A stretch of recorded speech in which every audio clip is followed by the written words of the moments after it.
work for BizNews. Alex van Heever and Renias Mhlongo are world-renowned wildlife trackers. Their story of how they overcame mistrust and such vastly different backgrounds were penned in the book Changing a Leopard's Spots. Since the publication of the book, they were whisked around the world to tell their stories, and have since used some of their wisdom that they accumulated to help businesses. And with us in the studio now is Alex. Hi, Alex, and welcome to BizNews. Hi, Linda. Thank you very much. Thank you for having me.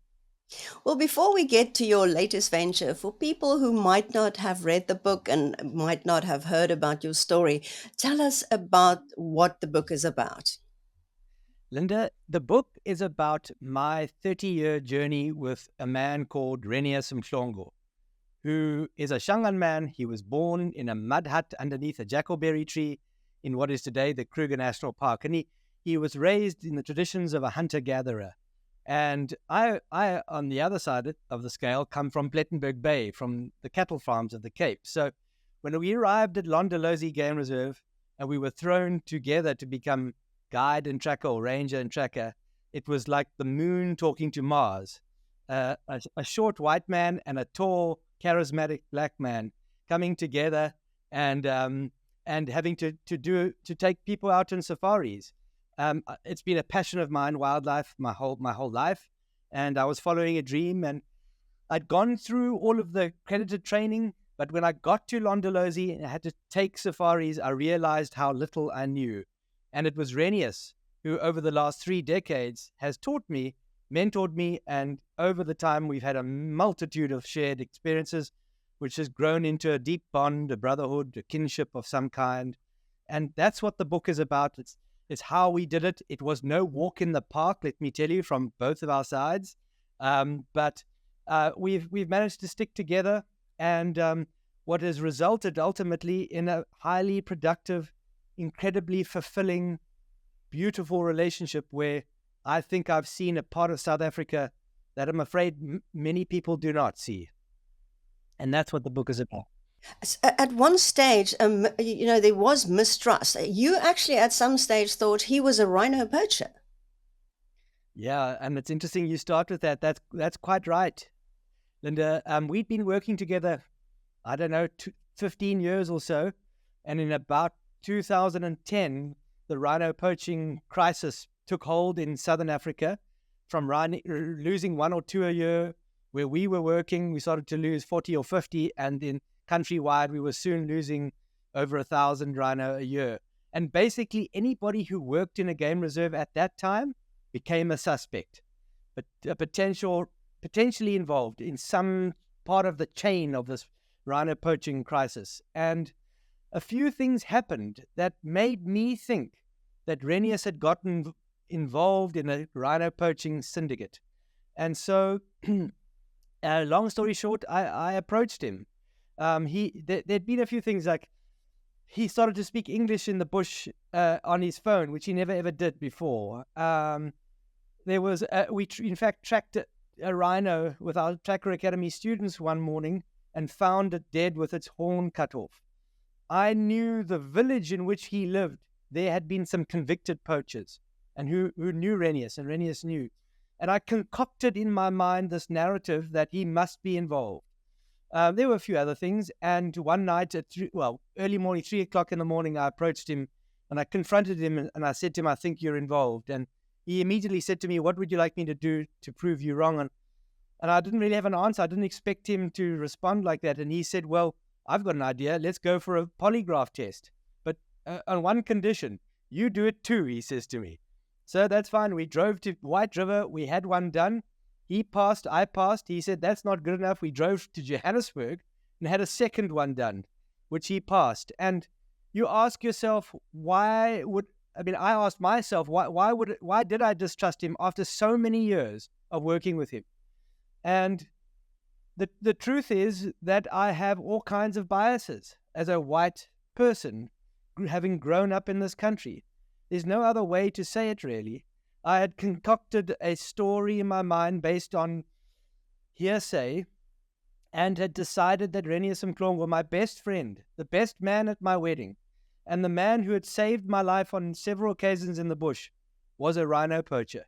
It was one of the lowest points of my life, But it's a story worth telling because I think we all fall into that trap at some point. And what I learned from it is that the first thing we need to do if we want to reconcile in this country is acknowledge that we are damaged, most of us, and that we have these intrinsic biases that go on in our minds, and we've got to look at that, and we've got to acknowledge that we do have these issues, and that is the first step to reconciliation.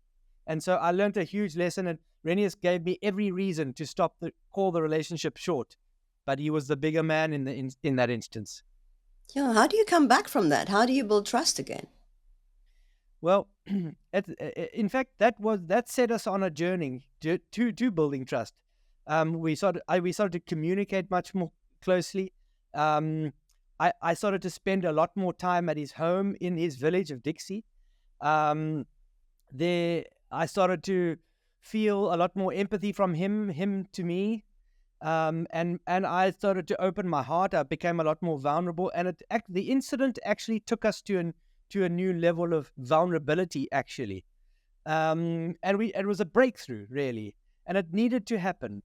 In our instance, I wouldn't wish that on anyone who's trying to form a relationship with somebody from a culture different to yours. But that was the painful period we went through. But ultimately, trust is about three things. It's about being authentic, about being empathetic, and it's about being logical in the way you communicate your judgments and so on. And those three things, the trifecta of those three things, can help us. And it's in fact a model now that we work with lots of corporates on in helping them with trust. Yeah, let's get to that. Well, you said that your book was released a day after lockdown, the worst day to release a book. Did it do well? It did. It has done well. It has done well. It's regarded in South Africa, by South African standards, a bestseller. That's not anything to really brag about on the international stage.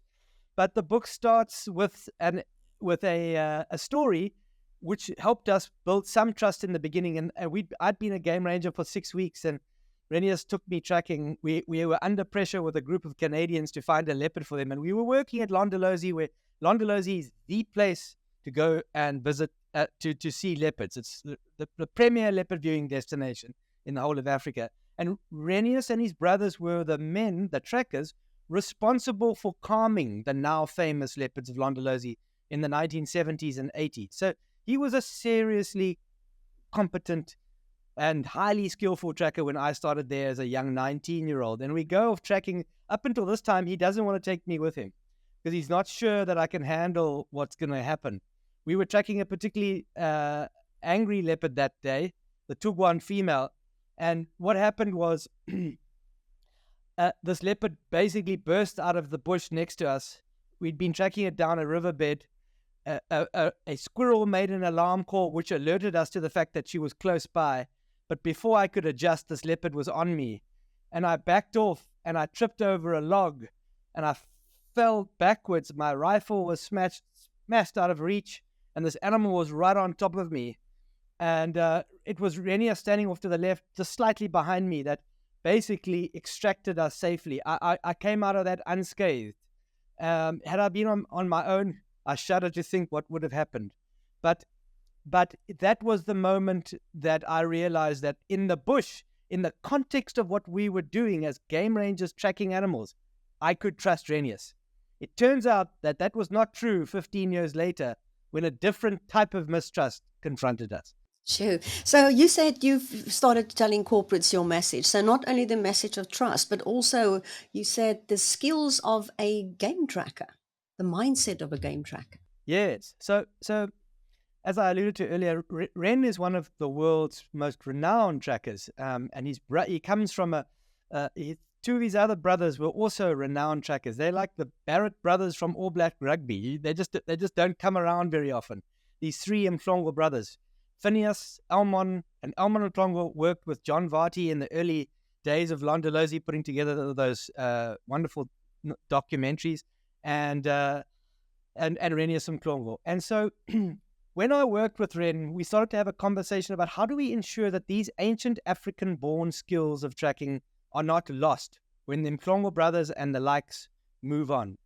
And so we in 2009, we resigned from our comfortable jobs at Londolozi and we went into the chilly wind of unemployment with a dream, Linda, a dream to create a school that would restore these skills. And we traveled around America. We funded our passage by teaching people tracking. We tracked grizzlies and in North America, in the Yellowstone, and jaguars in Amazon and so on. And in doing that, we did presentations to try and raise money for our idea. And after a year traveling through different countries, we came home to South Africa without a single dollar to show for our efforts. We wanted to raise money to create a school. And on the beach in Plettenberg Bay, I was days away from telling Ren we must go and get our jobs back at Londolozi.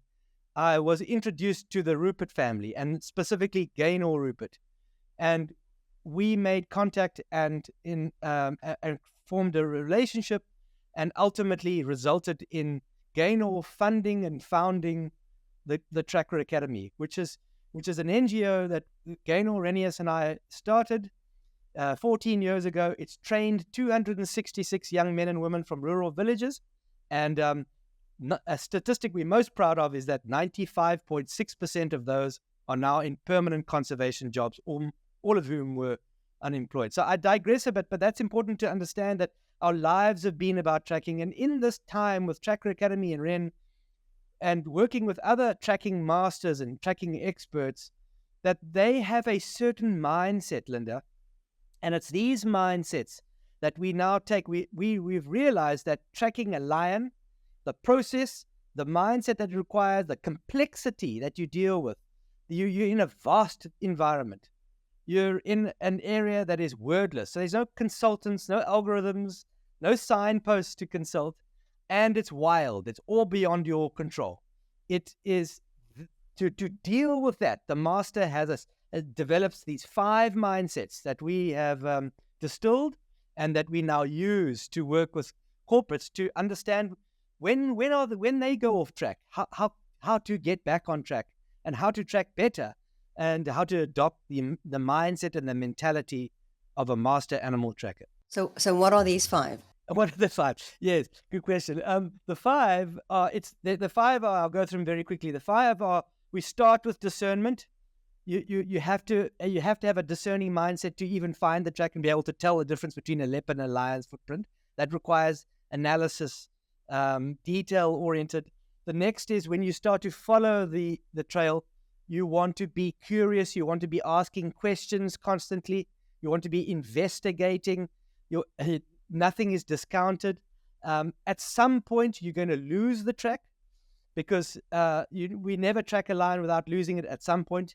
And I'm not talking about tracking a dog on the beach where you can see footprint for footprint. I'm talking about in difficult environments. So even the masters lose track. We all go off track in life. And do we have the resilience? And the trackers show great adaptability. They're humble. They are prepared to face the facts when they go off track. They will go back to their last time they were on track and follow again with extra care. Renias is always the first to say when he's lost the trail. The 4th mindset is one of imagination, practical imagination. Constantly saying, I'm trying to understand what the animal is doing. I'm trying to know how the landscape up ahead is affecting that animal's movement. And I'm also reconciling that with what the track details are. And the answers to those 3 questions help you build a narrative, a mental picture of what that animal is doing. And that helps these trackers to leapfrog and to get ahead. And then the final mindset is one of reverence, which in many ways makes all the others possible. This idea that I care for the environment, I care for my colleagues, I care for the animal. I have deep care for this environment in which I work. And we find that trackers with reverence have less bad encounters. They are safer, they're more aware. And yes, there's a greater self-awareness about them generally. So these are the 5 mindsets that they're a constellation, Linda, of mindsets. They go together, they work together, they're an interrelated group of activities, really, that go together to ensure that the tracker can make sense of his environment and track these highly elusive animals and sometimes dangerous animals. So how do businessmen access it? Is it through the Tractor Academy, or how are you presenting these? What are they, workshops? Yes, they're workshops, they're presentations. We've opened up a separate company called Wild Signs, which has a product called Tracking Success. The website is trackingsuccess.tv, and that is where that's the platform from which we operate all the tracking metaphors that go into helping business. And basically, we take an ancient skill born here in Africa to help solve modern business problems. Is what our mission is. And how long have you been going with this? For about 4.5 years. Oh, We're getting a lot of interest from places like Germany, the UK, Australia. We've focused a bit on the international market, but this year, in fact, and it's one of the reasons why I was very keen to talk to you, is that South African businesses, I think, will see the value very quickly. Oh, that's okay. And what do they come out and have? What, game drives as well? Is it sort of an inclusive package, or how do you do it? So there are two ways of doing it. What we did was we filmed ourselves tracking these animals, and we turned that into an interactive documentary where we can give a tracking experience to an audience virtually, and we can put them in the same tracking situations that we were in, and ask them to make the decisions that we had to make in real time. So we ran it both in the boardroom or in a big conference, and the Rolls Royce version is for us to take them to our new camp in Tshokwane in southern Kruger National Park, to do it and that's what we really like to do, is to take people in the bush, because that's when we see transformation happening. Okay, so there is a camp as well. Yes, and this is actually very central to our story. Red and I have always dreamed of our own game reserve, and it finally came to light last year in July, where we opened the Tshokwane River Camp under the brand Kruger Untamed. And Renias, having been born in a mud hut, into poverty, he was forcibly removed as a child from his land, him and his family. And there's a fantastic or very interesting story around that particular day, which was maybe for another day, but now ends up as a legitimate owner in a preeminent safari business in South Africa. So Renias' story is one of restoration and genuine transformation in this country. We don't know any politicians, and we made it happen. So we believe that if people from different backgrounds can get together, anything is possible in this country. And we're committed to the future of South Africa, because we can see that it is possible. You can either complain around the dinner table, or you can get your hands dirty, and there are opportunities for all of us still in this country. Well, it sounds like an interesting business opportunity. Thanks so much, Alex van den Heever, for speaking to us. Thank you very much, Linda.